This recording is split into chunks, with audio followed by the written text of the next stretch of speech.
Hey everyone, I'm the Brad Lloyd. Welcome to my channel all about Apple HomeKit. Part of building an effective smart home is making sure that there are options to control your accessories and lights that work for everyone. I like controlling lights with Siri, and even better, using automations to trigger scenes.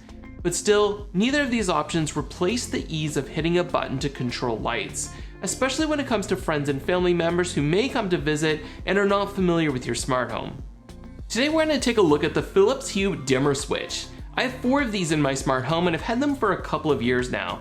They're convenient, easy to use, and they do more than just work with your Philips Hue lights.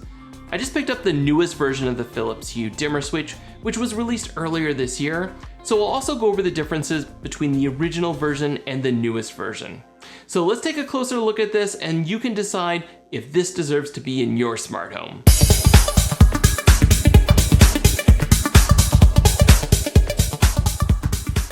Philips Hue remains a leader in smart home lighting and will apparently be releasing some new lighting products that include an 1100 and 1600 lumen light bulb. I'm actually really excited about this since the 1100 lumens would give us an additional 300 lumens compared to their existing A19 light bulb right around 800 lumens. The 1600 lumen option will also be nice, but it's slightly larger, so it may not fit into all light fixtures. Personally, I'm really into the Nanoleaf Essentials A19 lights since their quality is comparable, they're a full thread device, and they cost less than half of what the Hue lights do. It seems to me that instead of Philips Hue reducing their prices to compete with other smart lights, they're focusing on adding more value to justify their higher price point. In addition to the higher lumen bulbs, they're also rumored to be releasing new filament bulbs that could be capable of controlling the light temperature, as well as a new gradient light strip. So some exciting stuff to watch out for in the coming months. The dimmer switch takes one CR2450 battery that Philips says should last a minimum of 3 years. I'm over 2.5 years on some of my dimmer switches and they're still going strong, so that claim is valid so far. The wall plate can be mounted by either the included adhesive or can be screwed directly into the wall. If you decide to screw this into the wall, you will need to supply your own screws as these are not included with the switch. To be clear though, this doesn't replace the existing switch. That would be great if it did, but luckily we do have the LUTRON AURORA for that. The switch also does not fit into a Decora style wall plate in case that's something you were wondering about. This is a standalone switch, but because it's wireless, it can be placed anywhere you want. There are 4 buttons on the dimmer. With the previous version of the Hue switch, the top is on, bottom is off, and the 2 buttons in between allow you to dim the lights up and down. You can also assign different scenes to the power on button. You get 5 presses so you can assign any of your Hue scenes with multiple presses, all within the Hue app. This is actually a really nice feature if you have multiple Hue lights within a room. With the latest version of the switch that I'm installing today, the top acts as both on and off, the middle button's still dim, but there's a Hue button at the bottom and that's what you use to cycle between your different Hue scenes.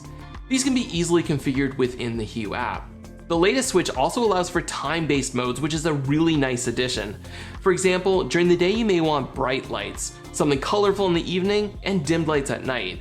I'll get into the HomeKit functionality in a bit, but for simply controlling Hue lights, you can just assign the switch to a room and it will control all of the Hue lights within that room. Or you can manually select the lights that you want to include, including any Hue smart plugs that you may be using. In my master bedroom, for example, I have it set up like this. First press, I've used the concentrate scene, which is bright white light. Second press is dimmed. This is great for when you need light in the middle of the night. I then use 3 to 5 presses for fun scenes like tropical twilight, Arctic aurora, and Savannah sunset. Of course, you can also include your own customized Hue scenes here as well. Hue released their new dimmer switch earlier this year that I'll be installing today.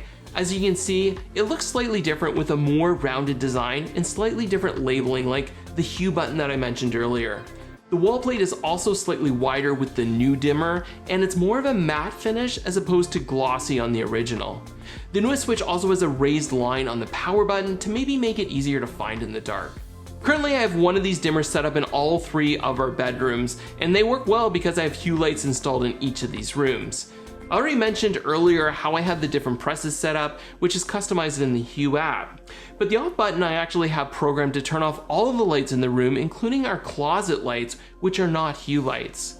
To do this, you just need to customize button 4 in the Home app. My daughter has a slightly different setup since she has other mood lights and fairy lights that are not Hue, so her switch is set to turn on all of her lights with a single press, which again is done in the Home app. The ability to program this in such a way is a real advantage of this switch. The unfortunate part that I hope Philips Hue addresses one of these days is allowing scenes with multiple presses within HomeKit.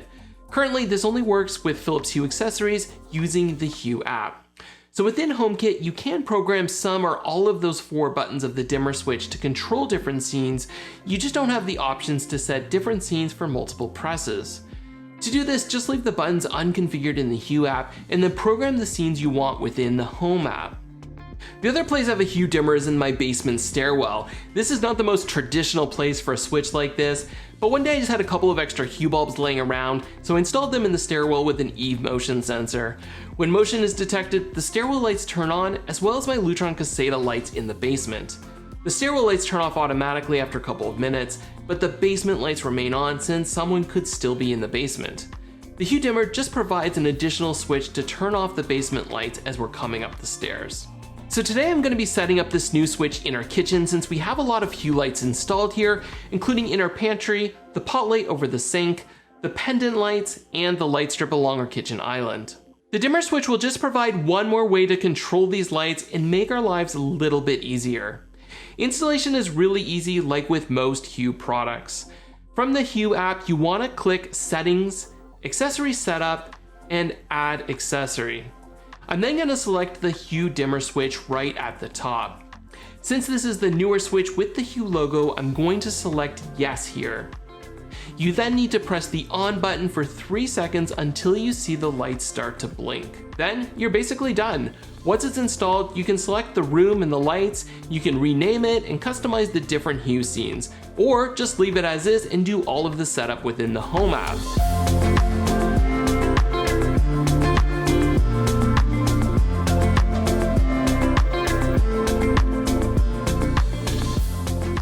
So is this dimmer switch right for you? Well, if you don't have a Hue bridge or other Hue lights, then of course this really won't be a great option. But this switch works great for rooms where all or most of your lights are Philips Hue. For only $30 Canadian, it's very affordable, and in my opinion, you can't go wrong. If you already have the existing Philips Hue remote and you're just considering upgrading, then I really don't see much of a reason. I do like the design of the new one a little bit more, and the time-based controls are really nice, but not likely worth the upgrade. I will include affiliate links in the description if you decide that you want to pick up any of these switches. I hope you found this video helpful, and if you did, please give it a like. Thank you so much for watching, and I'll talk to you soon.